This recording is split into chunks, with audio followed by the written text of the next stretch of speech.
안녕하세요. 햇볼 언약 선교회 조유세 목사입니다. 지난 시간까지는 계시록에 기록된 칠복 시리즈에 대해서 살펴봤습니다. 오늘부터는 계시록 2장과 3장에 나오는 7교회에 대해서 살펴보도록 하려고 합니다. 본문 말씀은 요한계시록 1장 9절과 11절 말씀 되겠습니다. 나 요한은 너희 형제요 예수의 환난과 나라와 참음에 동참하는 자라. 하나님의 말씀과 예수의 증거를 인하여 반모라는 섬에 있었더니 주의 날에 내가 성령에 감동하여 내 뒤에서 나는 나팔소리 같은 큰 음성을 들으니 가로되 너 보는 것을 책에 써서 에베소, 서머나, 버가모, 두아디라, 사데, 빌라델비아, 라오디게아 7교회에 보내라. 이 말씀을 통해서 계시록의 7교회에게 말씀하신 핵심 내용이 무엇인가 라는 제목으로 이 은혜를 나누고자 합니다. 지금 세계는 그 어느 때보다 전쟁, 기근, 전염병, 지진, 홍수로 말미암아 대단히 어려운 시기를 지나고 있습니다. 사람들은 재앙을 두려워합니다. 그러나 실상 우리가 더 두려워해야 할 것은 그 어떠한 외적인 것보다 우리의 마음의 자세가 아닌가 생각됩니다. 사도 바울은 말세에 나타나는 신자들의 마음의 자세를 디모데후서 3장 1절과 5절에서 이렇게 말씀하고 있습니다. 내가 이것을 알라. 말세에 고통하는 때가 이르리니 사람들은 자기를 사랑하며 돈을 사랑하며 자긍하며 교만하며 회방하며 부모를 거역하며 감사치 아니하며 거룩하지 아니하며 무정하며 원통함을 풀지 아니하며 참소하며 절제하지 못하며 사나우며 선한 것을 좋아 아니하며 배반하여 팔며 조급하며 자고하며 쾌락을 사랑하기를 하나님 사랑하는 것보다 더하며 경건의 모양은 있으나 경건의 능력은 부인하는 자니 이 같은 자들에게서 내가 돌아서라. 마지막 시대의 기독 신자들의 마음과 믿음의 상태를 20가지가 넘게 기록하고 있습니다. 이렇게 외적으로나 내적으로 어려운 시기를 만난 성도와 교회들이 어떠한 신앙의 자세를 가져야 하는가? 특별히 하나님의 구속 경륜을 성취해야 될 교회들이 회복해야 될 참된 교회의 모습은 어떠한 모습인가? 소아시아 7교회를 통해서 살펴보고자 하는 것입니다. 계시록 2장과 3장에 기록된 소아시아 7교회는 에베소 교회를 시작하여 마지막 7번째 교회 라오디게아 교회까지 7교회를 말합니다. 아시아에는 7교회 외에도 여러 교회가 있었지만 7교회를 선택하여 말씀을 주신 것은 이 7교회의 상황과 형편이 각 시대 모든 교회들의 본보기가 되기 때문에 그렇습니다. 또한 계시록 4장부터 전개되는 세상 종말에 관련된 말씀을 볼 때 7교회에 전한 메시지는 당시의 모든 교회뿐만 아니라 오고 오는 모든 세대의 교회들을 대표하는 교회라 할 수 있습니다. 그렇기 때문에 각 교회에 주시는 말씀 끝에 꼭 귀 있는 자는 성령이 교회들에게 하신 말씀을 들을지어다 라고 하신 것입니다. 성령이 교회들에게 하신 말씀을 순종하느냐 불순종하느냐에 따라 교회의 생명이 결정된다는 말씀인 것이죠. 또 각 교회는 자기 교회에 주신 말씀만 아니라 다른 교회에 주신 말씀도 읽고 자신을 살필 필요가 있습니다. 왜냐하면 각 시대의 모든 교회가 읽고 지켜야 할 중요한 내용이기 때문입니다. 로마서 15장 4절 말씀처럼 무엇이든지 전에 기록한 바는 우리의 교훈을 위하여 기록된 것이니 라고 하셨기 때문이죠.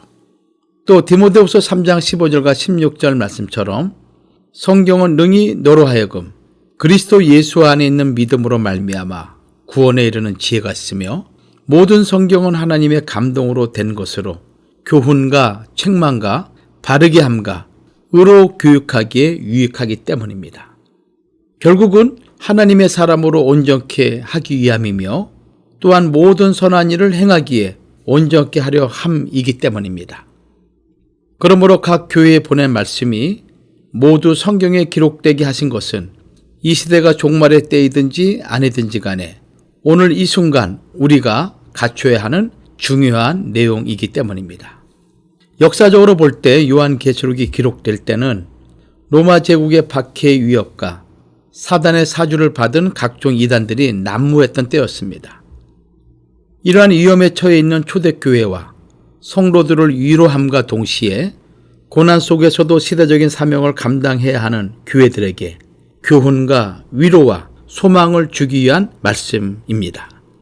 동시에 마지막 주의 재림과 관련해서 그리스도의 신부된 교회가 끊임없는 사단 마귀의 위협과 세상의 핍박과 유혹 속에서 고난에 굴하지 않고 신앙의 순결을 유지해야 될 근거와 힘을 주기 위하여 대환란 전후 사건에 대한 묵시의 내용이기도 하는 것입니다. 그러면 계시록에 기록된 7교회에게 주시는 핵심 주제는 무엇인가? 실상 이것은 요한계시록 전체를 통해서 강조하는 주제가 되기도 합니다. 첫 번째 주제는 내가 속히 오리라 라는 말씀인 것입니다. 타락 이후 인간의 구원을 위한 하나님의 구속 경륜의 성취, 구속사의 완성을 말씀하는 내용이죠. 계시록의 핵심 주제는 예수 그리스도의 재림을 통하여 이루어질 새하늘과 새 땅에 대한 약속입니다. 신구약 성경에 기록된 모든 계시, 성도의 구원과 만물의 회복은 예수 그리스도의 재림으로 이루어지는 것입니다. 성경이 말씀하고자 하는 종말론의 핵심, 그것은 다름이 아닌 예수 그리스도의 재림에 있다는 것입니다. 특히 계시록 19장과 22장에 나오는 그리스도의 재림으로 이루어질 사탄과 그 따르는 불신자들에 대한 직멸, 세상 나라의 심판과 죽었던 자들의 부활, 백보자 심판, 새하늘과 새 땅, 새 예루살렘에 대한 계시, 천국과 지옥을 보여줍니다. 이 모든 것이 그리스도의 재림으로 성취되는 것입니다. 또한 그리스도의 재림은 하나님의 계명과 예수의 믿음을 지키기 위해서 끊임없이 세상의 핍박과 유혹에 직면해야 할 교회가 현실의 실현을 인내하며 그 신앙의 순결을 유지해야 될 근본적인 힘과 용기를 주는 것입니다. 이런 대종말 사건이 우리 주 예수 그리스도의 재림을 중심으로 진행되는 것입니다. 따라서 계시록의 핵심은 주의 재림이 아닐 수 없는 것입니다. 실제로 계시록의 본문도 예수 그리스도의 재림 약속으로 시작을 하고 있습니다. 계시록 1장 7절과 8절 말씀이죠. 그리고 3중으로 거듭된 예수 그리스도의 재림의 약속과 경고, 종결이 계시록 22장 7절, 12절에서 16절, 20절에 말씀하고 있습니다. 계시록은 예수 그리스도의 재림에 대한 계시를 중심으로 시작과 마침을 하고 있습니다. 계시록 22장 20절 말씀을 보면은 그리스도께서 속히 오시겠다고 하셨을 때 사도 요한은 아멘 주 예수여 오시옵소서라고 응답을 하였습니다. 이것들을 증거하시니가 가라사대 내가 진실로 속히 오리라 하시거늘 아멘 주 예수여 오시옵소서. 초대교회 성도들은 성찬 예식에 공식적으로 사용된 기도문이 마라나타입니다. 이 마라나타는 아람어인데 아멘 주 예수여 오시옵소서라는 뜻인 것입니다. 이 고백을 통해서 한결같은 마음으로 그리스도의 오심을 간절히 사모하는 마음의 표현을 고백한 것입니다. 성도 여러분, 우리가 참된 성도라면 그리고 참된 교회라면 예수 그리스도의 재림을 간절히 사모하는 자가 되어야 합니다. 그런 교회가 죄와 싸워 이길 수 있고 세상의 어떠한 유혹에서도 이길 수가 있는 것입니다. 일사가구 순교 정신으로 끝까지 충성할 수 있는 교회가 아멘 주 예수여 오시옵소서 그리스도의 재림을 고백하는 교회와 성도가 하는 것입니다. 이것이 7교회에게 주시는 첫 번째 핵심적인 내용이죠. 두 번째는 회개하라입니다. 정결한 신부로 준비하기 위한 주의 명령입니다. 요한계시록은 아시아 7교회 중에 5교회를 향해서 회개하라고 말씀하고 있습니다. 계시록 2장 5절에는 에베소 교회를 향해서, 계시록 2장 16절은 버가모 교회를 향해서, 계시록 2장 22절은 두아디라 교회를 향해서, 계시록 3장 3절은 사대 교회를, 그리고 라오디게아 교회는 계시록 3장 19절을 통해서 회개하라고 말씀하고 있는 것이죠. 그러나 서머나 교회와 빌라델비아 두 교회를 향해서는 회개하라는 말씀이 없습니다. 이 두 교회는 책망은 없고 칭찬만 받은 교회죠. 서머나 교회는 물질적으로 궁핍한 교회였습니다. 빌라델비아 교회는 연약하고 아주 작은 교회였습니다. 그럼에도 불구하고 하나님의 말씀과 예수의 믿음을 굳게 지킨 거룩한 교회의 모습을 우리에게 보여주고 있습니다. 기독교의 생명은 왜 범죄했느냐가 아닙니다. 회개하라 여기에 있습니다. 그렇기 때문에 회개는 구원의 출발점이 되며 믿음의 출발점이 되는 것입니다. 이 세상에서 가장 큰 죄는 회개하지 않는 죄입니다. 예수님이 세상에 오셔서 제일 처음 하신 말씀이 마태복음 4장 17절 말씀인데 회개하라 천국이 가까웠느니라. 또 제일 나중에 하신 말씀이 누가복음 24장 47절 말씀인데 역시 회개하라는 말씀인 것입니다. 이 회개는 마태복음 3장 2절에도 세례 요한이 천국을 맞이하기 위해서는 첫 번째 조건이 회개하라. 마가복음 1장 4절이나 누가복음 3장 3절에도 동일하게 하나님의 나라를 천국을 맞이하기 위해서 첫 번째 선행 조건이 회개라고 외치고 있습니다. 회개가 없는 개인이나 교회는 그 존재가 규모가 질이 어떠하든지 심판뿐이라는 사실을 경고하고 있는 말씀인 것입니다. 진정한 회개가 없이는 하나님께서 그리스도를 보내셔서 열어놓으신 구원의 길이 소용이 없습니다. 진정한 회개가 없으면 일생의 모든 수고가 헛되게 되는 것입니다. 회개하지 않으면 어떤 일이 벌어지는 줄 여러분 아십니까? 첫 번째로 화가 임하고 망한다는 것입니다. 마태복음 11장 20절에서 24절 말씀이죠. 예수께서 권능을 가장 많이 베푸신 고을들이 회개치 아니하므로 그때에 책망하시되 화가 있을진저. 여기 화가 임한다는 것은 단순한 미래의 저주라는 것보다 현재의 사실을 말하고 있는 것입니다. 회개하지 않는다는 것은 그가 이 땅에서 어떤 삶을 살든지 간에 저주의 삶을 살아가고 있다는 것입니다. 여기 망한다라는 말씀은 헬라어로 아폴림이라는 단어를 쓰는데 첫째는 멸망시키다, 두 번째는 파괴하다, 세 번째는 소멸되다라는 뜻을 가지고 있습니다. 누가복음 13장 1절과 5절 말씀, 특별히 4절부터의 말씀 보면은 또 실로암에서 망대가 무너져 치어 죽은 18사람이 예루살렘에 거한 모든 사람보다 죄가 더 있는 줄 아느냐. 너희에게 이르노니 아니라 너희도 만일 회개치 아니하면 다 이와 같이 망하리라. 이 망한다라는 이 단어는 회개가 확실한 영원한 구원의 시작임을 의미하는 것과 같이 회개하지 않으면 최후의 멸망, 곧 지옥과 소망이 없는 사망이 분명하다는 것을 부각시킨 단어인 것입니다. 그러므로 망한다라는 단어는 회개하지 않는 자, 진리의 사랑을 거부하는 자, 그들이 당할 수밖에 없는 운명이라는 것입니다. 베드로후서 3장 9절 말씀이나 데살로니가후서 2장 10절 말씀이죠. 또 회개하지 않으면 두 번째는 하나님께 버림을 당한다는 것입니다. 다시 말씀드리면 영원한 진노의 대상이 된다는 것이죠. 시편 7편 12절 말씀 보면은 사람이 회개치 아니하면 저가 그 칼을 가르시며 그 활을 이미 당기어 예비하셨도다. 회개는 사람의 운명을 판가름합니다. 최초의 살인자 가인도 회개하지 않으므로 하나님을 떠나 방랑하는 삶을 사는 인생이 되고 말았습니다. 사울과 다윗이 비슷한 죄를 지었는데 아니 다윗이 더 무서운 죄를 범했죠. 그런데 사울은 회개하지 않다가 하나님의 버림을 받아 비참하게 죽었고 다윗은 회개함으로 예수 그리스도의 조상이 되어 예수님의 족보에 기록되는 영광스러운 삶을 살았던 것입니다. 무엇이 이렇게 갈랐습니까? 회개인 것입니다. 진정한 회개가 없으면 신앙생활도 헛것이 됩니다. 진정한 회개가 없이는 소망도 헛된 것이 된다는 것입니다.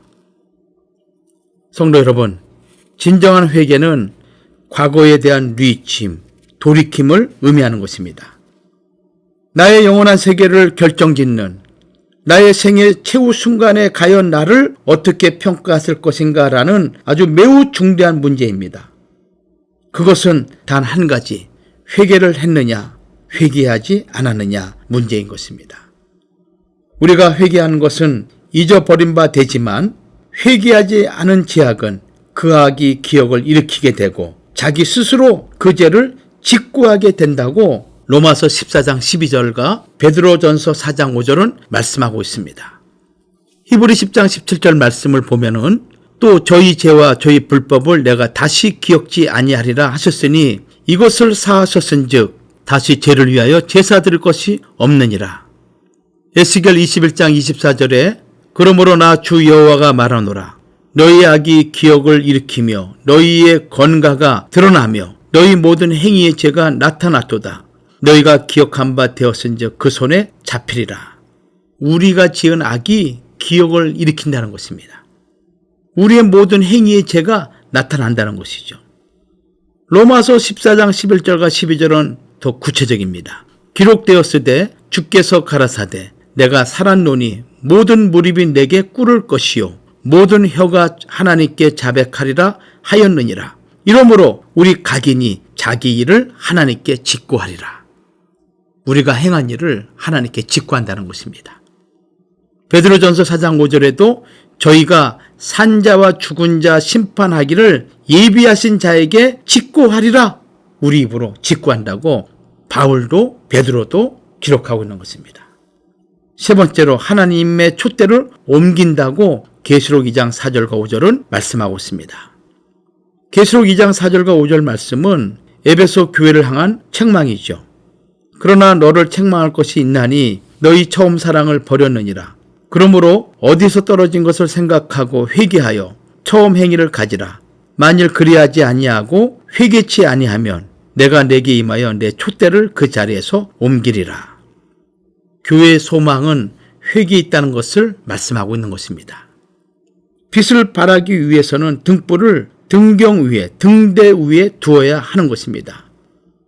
그러나 교회가 회개하지 않을 경우에, 성도가 회개하지 않을 경우에 등대를 하나님께서 옮기신다는 것입니다. 여기 옮긴다는 것은 제거해 버린다, 밀어버린다는 것이죠.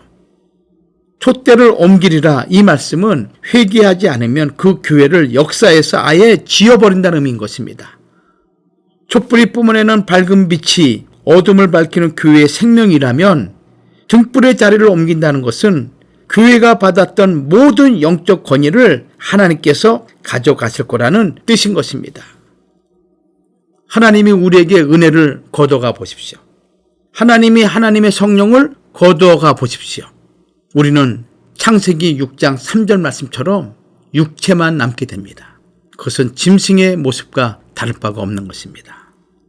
세 번째 주제는 하나님의 말씀과 예수의 증거를 지키라는 내용인 것입니다.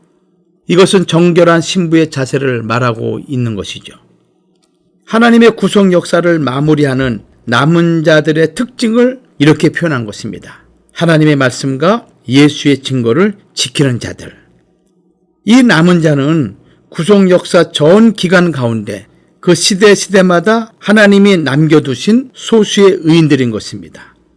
이 계명을 지킨다라는 것은 짐승의 숭배를 강요당할 때 하나님 외에 예수 그리스도 외에 다른 신을 두거나 만들거나 섬기지 않는 것을 뜻합니다. 지킨다는 말은 절대 파수, 절대 유지, 절대 간수를 뜻하고 있습니다. 생명적인 파수를 의미하는 것이죠. 다니엘 3장에 나오는 두라 평지에 세운 금신상의 우상 숭배 명령에도 악한 자들의 고소에도 평일보다 7배나 뜨거운 풀무불의 위협 가운데서도 하나님의 계명과 믿음을 지키는 다니엘의 세 친구 사드락, 메삭, 아벳느고 그들의 신앙의 모습이 바로 하나님의 말씀과 믿음을 지키는 자들의 모습인 것입니다.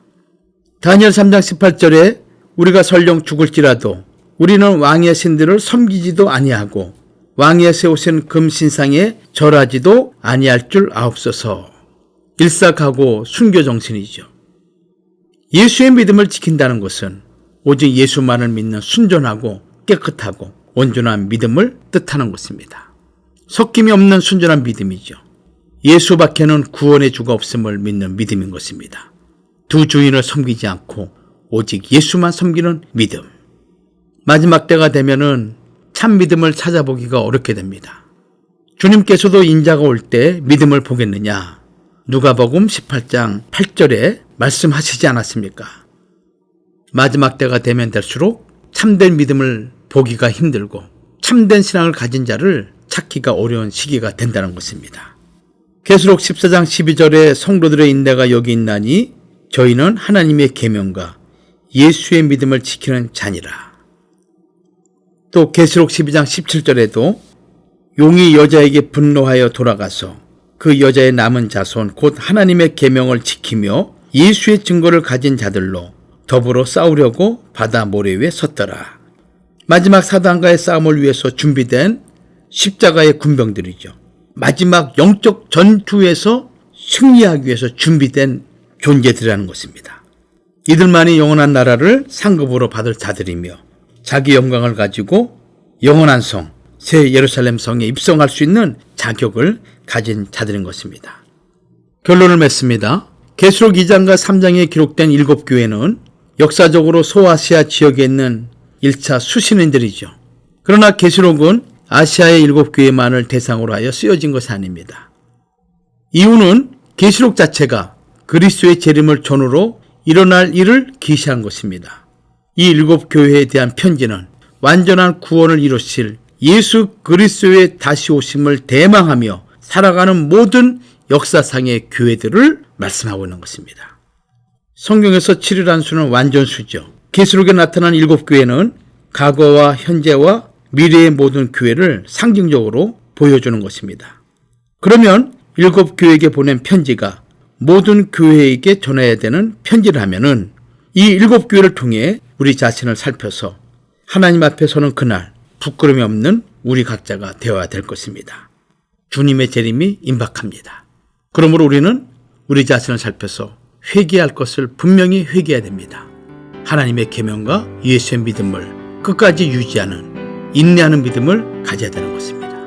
다음 시간부터 계속해서 이제 7교회에 나타난 모습을 통해서 하나씩 살펴보고자 합니다.